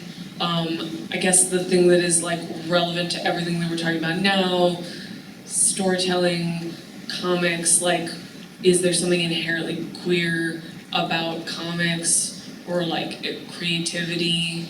I don't know, probably.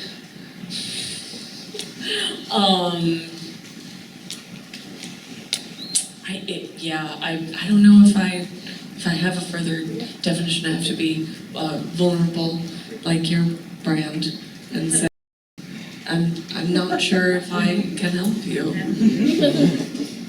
We talked about this at length, and I have this really technical, critical theory, like, and we're not gonna do that here, because I need the chalkboard, and that's bad. Like, the fact that I need a chalkboard is bad. And I'm kind of thinking about this because I'm the first person at Otis College to ever teach a class on game design. And I've never worked in the gaming industry at all. This is before we had a game department, but we had the game major.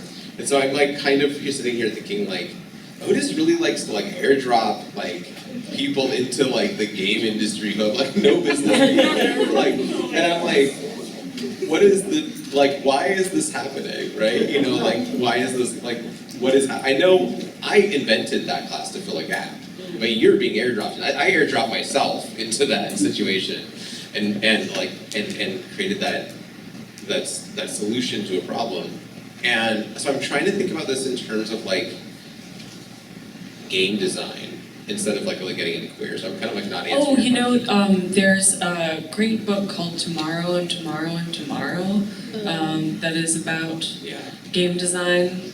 Everything I know about game design comes from that novel. But yeah, I highly recommend it. Maybe there's it's not a particularly gay book, or queer book, but there might be some answers in there. Not to be confused with Tomorrow and Tomorrow and Tomorrow, the interwar period Australian science fiction novel written by a group of women writing under a male pseudonym that's a metaphor for Australian interwar politics, which I happen to be quite fond of and went to great lengths to acquire. It's not the most original. No, when Tomorrow came out and everybody started talking about it, I got excited. I'm like, finally, it must have gotten reprinted. Everyone's talking about this weird book that only I've written. I'm like, oh, it's a different book. The Shakespeare quote, I get it. Anyway, so but when I think about game design, I mean, what I want to say about queerness in game design is that like queerness should break the surface tension of the world. Ooh. Like that's like, I mean, in not just like the world and the world building sense of game design, but like when I think of like queer family, or when I think of queer sex, or when I think of like queer relationships, or like how queer storytelling happens, or queer lives, it should break the surface tension of the world. It should be like, it should, and in terms of a design standpoint, it should be like, oh fuck, it's broken now.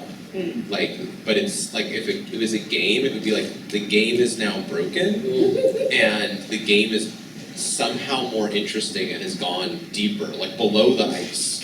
It's like if you fell through the ice but like didn't die, and you suddenly realize like the cold, like you were, there's another world back there. And I guess like if I had to relate it back to comics, that would be the space where Zoe Thorogood's It's Lonely at the Center of the Earth fits, where it like, that book is a stylistic tour de force, and it's insane.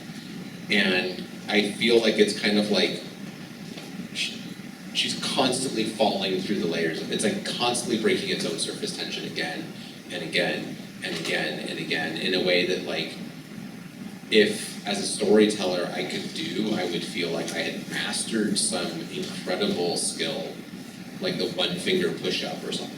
Like it, you know, it was like such Shaolin level shit. And that's one of the queerest comics that's been written in the past decade.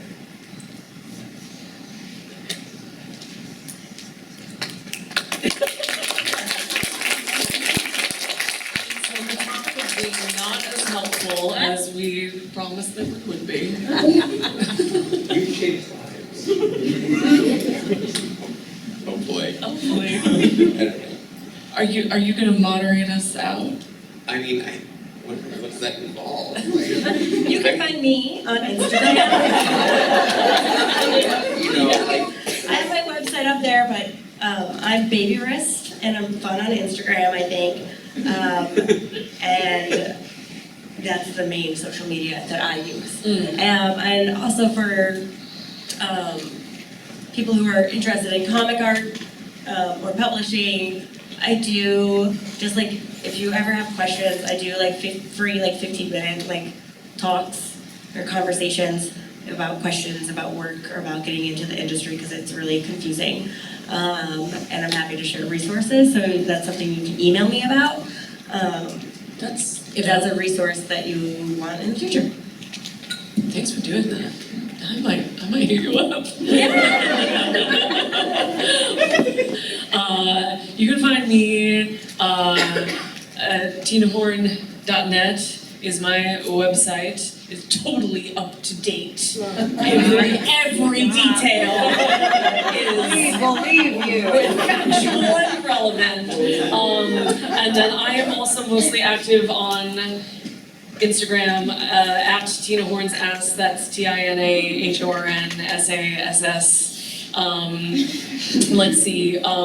You can buy or take out from the library Safe Sex or SFSX volumes 1 and 2, wherever fine books are sold or taken out from the library. Why are people into that? Cultural Investigation of Kink, my most recent work of nonfiction, same. Deprog, Volume 1, same. I teach a lot of like sex ed, and I do like coaching and consulting on people's creative projects for money usually. So if you have any money,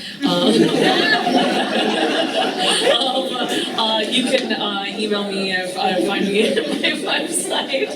Well,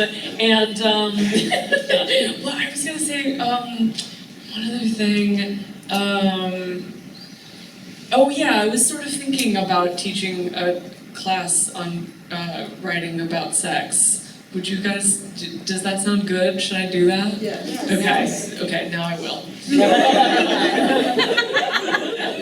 And thank you so much to both.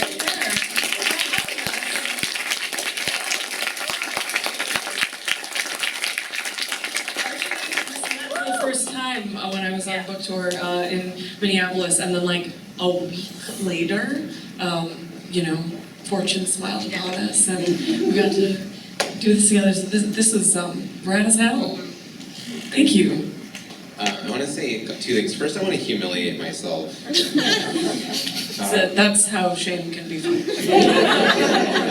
So Tina, until recently when I heard you describe your Instagram handle, in my You thought it was sass. yes, yeah, I thought it was Tina Horn Sass. It's not Tina Horn sass. Yeah, it makes a lot more sense now. I like the word sass. Anyways. Can't spell sass without ass. Yeah. It's not the first time you've said that, is that? And I just want to really thank everybody for being here. Like a lot of people, like I've been trying to put this talk together for 18 months, and I'm always really embarrassed when I approach somebody like Tina or Archie, and I'm like, I really want you to come work for us, because this is work. We're at work right now. At Otis, and then Otis is like, we don't pay for guest speakers anymore. And that's not how shit was when I was running shit. And I don't like that. And it took a really long time, and me shifting into the illustration department, where Hazel, one of my oldest friends, and someone who goes way back to the real hood with me, put together funding and got a DEI, it was called a Jedi grant, and from the DEI area, to not only pay these speakers an actual decent wage, as opposed to what I usually get paid when I teach talk at college, or what you probably usually get paid when you talk at college. That's on the Ivy League, because I used to run one of those, and it's I know how much those speakers are getting paid, and we're not paying enough. But also to have the immediate sense when because we had a catering budget for tonight, and I can't afford Ed Giardina on that catering budget, but what I could do is scrap the catering, because you're adults, you can get your own food, right? And fly Archie in to actually have the three of us here in person, because Archie came all the way from Minneapolis. Hungry. We're gonna buy some like cookie trays and have a little coffee thing where I can, and like then it'll be like a Zoom head and it won't work. And the three of us can all actually be here together having a real conversation, and I'm just really happy that we had like you to support that. I'm really happy that a lot of current and former students are here. And there's a lot of people from my community and who are here tonight, and they know why they're here. And it means more to me than I can say right now without like losing my shit. So yeah, I love you all. Drive safely. We're all going to be here for a minute, like as we take our time. We're not in a hurry to run out of the forum. In fact, the idea of like just like hanging out in the forum, like you want to watch a movie for a couple hours and piss off the security guys, like we can do whatever we want, you know. What do I throw up out? I'm watching it in my head right now. So, all DoorDash mushrooms. So, yes. Oh, yeah. Were you the student who asked me if I had seen pink flamingos? What was my answer to that? Many times. Yes, many times. It was like, it's so cute when a student asks you, have you ever seen pink flamingos? And you're like, oh boy, have I seen pink flamingos. I didn't know what kind of person you were at the time. That was like the first day I am thankful. Yeah, you're all wonderful. If you have more questions, bother us. Yeah. Thanks.